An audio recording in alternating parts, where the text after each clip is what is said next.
আমাদের তো মনে হচ্ছে যে এটা যখন আমরা নিজেরা আলোচনা করি পুলিশের মধ্যে নিজেরা, তখন মনে হয় যে এই ধরনের যে সামনে পুলিশকেই দেখতে পাওয়া যাচ্ছে বলে শিক্ষা দীক্ষার বোধহয় কিছু অভাব হয়েছে, এবং গণতন্ত্র এবং যে পলিটিক্যাল সায়েন্স ইত্যাদি যে পাঠ এবং সেগুলোকে জানার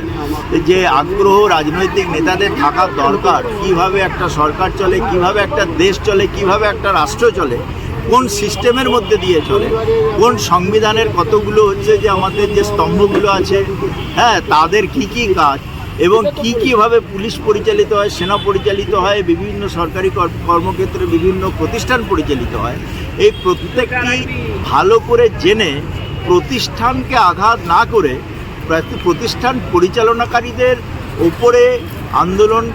আন্দোলনের দিশাকে সেই দিকে নিয়ে যাওয়া যে শিক্ষা, প্রতিষ্ঠানকে রক্ষা করে প্রতিষ্ঠান বিরোধিতায় যাওয়া, প্রতিষ্ঠানকে রক্ষা করে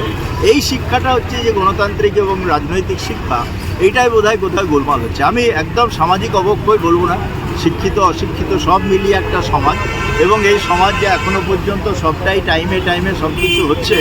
তাতে সমাজের শিক্ষিত মানুষের অবদান রয়েছে। না, একটা বিষয় হচ্ছে আপনারা তো